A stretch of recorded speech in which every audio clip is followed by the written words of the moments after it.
before this massacre. Tonight, the death toll in El Paso now rising.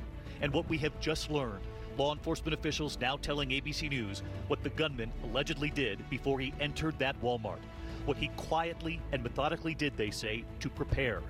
The police chief telling me there is a reason he came to El Paso. And tonight, the family's ripped apart. The young mother killed shielding her 2-month-old son from the gunfire. And tonight, what we've now learned about the young father, too. We take you inside the hospital tonight, the lead trauma surgeon, and this young uncle who watched as his nephew was shot and killed right in front of him. Also tonight, President Trump, before the American people today, his speech condemning the attacks in Texas and Ohio, what he said about racism, bigotry, and white supremacy in this country. And tonight, former President Obama now weighing in. And in Dayton, Ohio tonight, new images of the horror. Customers diving for cover to escape the gunman. The lists he allegedly once had, who to kill, who to rape. And Ohio's governor drowned out by the crowd chanting, "Do something," about gun violence. The other major news this Monday night, the stock market plunge on Wall Street. We're live. The breaking news coming in from North Korea, what they have now done. And 2 pilots arrested, accused of being too drunk to fly.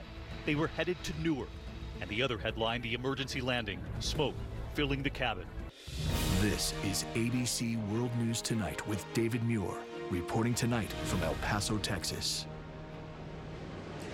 And good evening tonight from El Paso. We arrived here over the weekend as this country comes to grip with yet more carnage.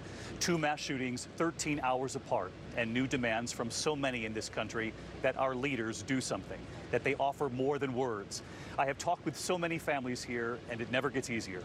Their lives have been destroyed forever, and this time, everyone wondering here, when will it end? The death toll here in El Paso rising tonight, at least 22 dead now. And in Dayton, Ohio, 9 more people losing their lives. Tonight, what we have just learned about the gunman who walked into this Walmart with that assault-style rifle. What he did right beforehand, this surveillance obtained by KTSM. The families diving for cover from the relentless gunfire. Thousands running in fear. In so many cases, I heard about the children who ran out on their own. Tonight, President Trump addressing the nation, what he said about racism, about white supremacy, placing much of the blame on mental health, video games, and the internet. But we begin tonight with what happened here, what we did not know until today. Go, go, go, come on! Tonight, a startling revelation. What they believe the suspect, 21-year-old Patrick Crusius, did before this moment, before he entered the Walmart with his weapon. This surveillance obtained by KTSM. Tonight, law enforcement officials telling ABC News that before the chaos broke out, run, Mija, run, that they believe the suspect had been looking for a good place to target and shoot Mexicans. Law enforcement officials telling us Crusius entered the Walmart on Saturday morning, first with no weapon, apparently to case it. Then they say, satisfied with what he saw, up to 3,000 shoppers inside, he left the store, armed himself, and then returned. Tonight, we are hearing from the survivors who crawled across that floor when he came armed with that assault-style rifle. Sylvia Saucedo on the floor with her 91-year-old mother. She pulled out her phone and began recording, in disbelief over what she could hear, what she could see. They were in the cafe having coffee. Now they were on the floor, and she says he came toward them, turning around when he heard customers running past him to get out. He began firing at those customers instead. This is her video as she lay on the floor with her terrified mother. The shots kept coming. You can see someone run by to escape, while a worker crouches behind the counter, motioning, signaling to others. Then the rapid fire again.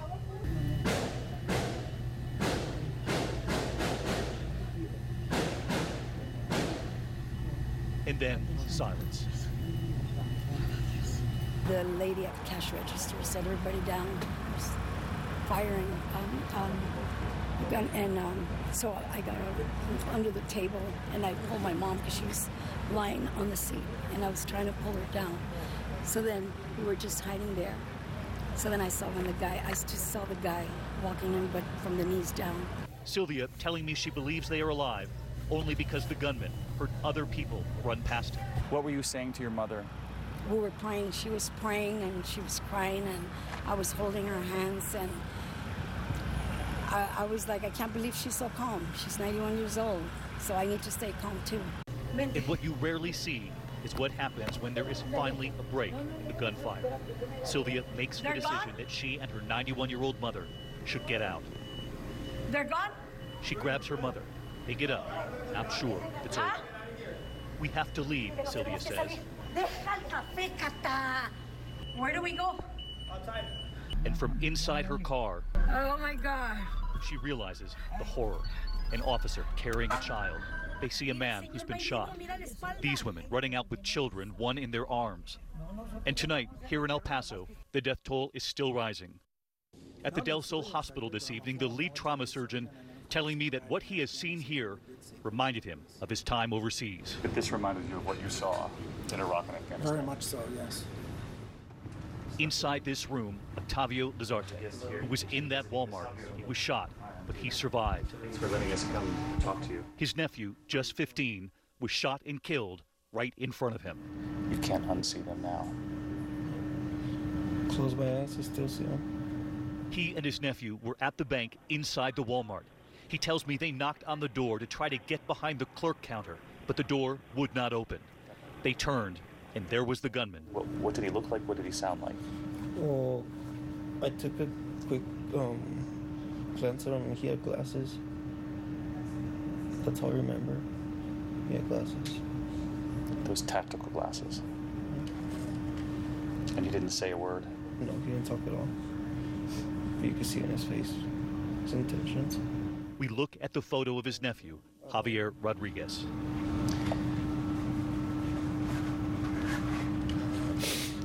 I'm sorry. He tells me he wishes he had one last chance to say something. What would you have said to him? I love him. Like, I can't be without him. He was like my son. He is heartbroken over his nephew. And there was one more family we have been following here. The story of this young mother, 25-year-old Jordan Anchondo, and her husband, Andre. We knew the young mother died while holding on to her 2-month-old baby. They believe she was trying to protect the baby, and she did. And now we have learned that the father, Andre, was found in that Walmart too, right near his young wife and his baby. Jordan, you knew that she had tried to save her baby. Yes, we did. And you think that she actually paid with her own life to save her child? Both parents. From what we understand, both parents, it sounds like. Their baby covered in blood, but alive.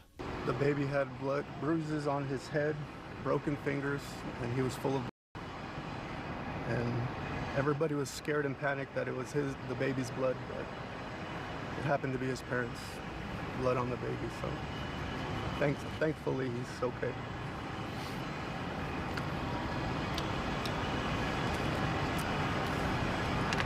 Tonight, 3 young children without their parents. The baby Paul, 18-month-old Victoria, and Skylin, who turned 5 the day she lost her parents on Saturday. The family is now determined to raise them, to keep the children together. To pull them apart would be the ultimate tragedy. I think together as a family we'll remind them who their parents were, what they did for them, the love they had for them, and clearly displayed the ultimate sacrifice for them. That family determined to raise those 3 children and to keep them together. Just one example of what these mass shootings do to families all over this country. And the police chief here, Greg Allen, telling me that there's no question in his mind the gunman traveled 600 miles here from outside Dallas because of the makeup of El Paso, because of its proximity to the U.S.-Mexico border. President Trump will come to El Paso on Wednesday. He did address the nation today, condemning racism, bigotry, and white supremacy, pointing to mental illness, the internet, social media, and video games. But there is growing scrutiny on the president and on the rhetoric in this country when it comes to race and to immigrants. Tonight, President Trump, what he's now saying, and former President Obama now weighing in too. ABC's Kira Phillips tonight at the White House. President Trump making his most forceful condemnation of white supremacy in his address to the nation, following those mass shootings in El Paso and Dayton. In one voice, our nation must condemn racism, bigotry, and white supremacy. These sinister ideologies must be defeated. Hate has no place in America. Before his remarks, the president tweeting, Republicans and Democrats must come together and get strong background checks. But his speech failed to include a call for stronger laws, instead focusing on mental health and the internet. The perils of the internet and social media cannot be ignored, and they will not be ignored. The president making his point crystal clear. Gun control will not be the focus of his efforts. Mental illness and hatred pulls the trigger, not the gun. His speech calling for a new tone. Now is the time to set destructive partisanship aside.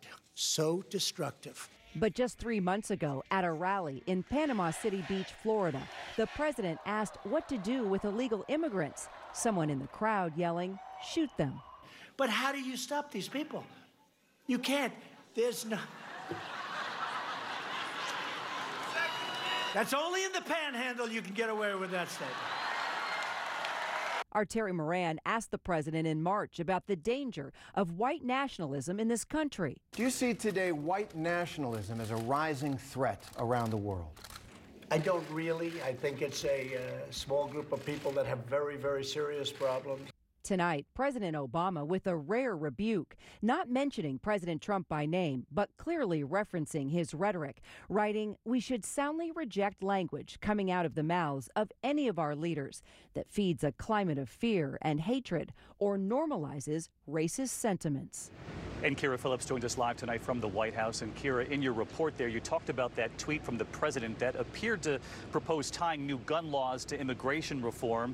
That drew immediate criticism. And you have new reporting tonight on why that didn't end up in the speech? Yes, David. White House officials telling us tonight that they walked him back from that idea as Democrats ridiculed the notion of tying gun control to illegal immigration, especially with regard to the El Paso rampage, where that gunman was allegedly trying to kill as many Mexicans as possible. David? Kira Phillips at the White House. Kira, thank you. And there is also new reporting tonight on the deadly attack in Dayton, Ohio. The gunman and the alleged list he used to keep, who to kill, who to rape. And we have chilling new surveillance tonight showing people running from the gunshot. Seconds later, the gunman follows and is killed by police within 30 seconds of taking his first shot. But he still had plenty of time to kill. And ABC's Eva Pilgrim is in Dayton tonight. Tonight, chaos. New video from inside a bar shows the moment a gunman tried to get inside. The gunman on the ground, plainclothes police tell patrons to get back. Surveillance video shows people in Dayton's packed entertainment district early Sunday morning running into that bar to get away from 24-year-old Connor Betts, who was shot right by the entrance. Back inside that bar, patrons holding each other in shock.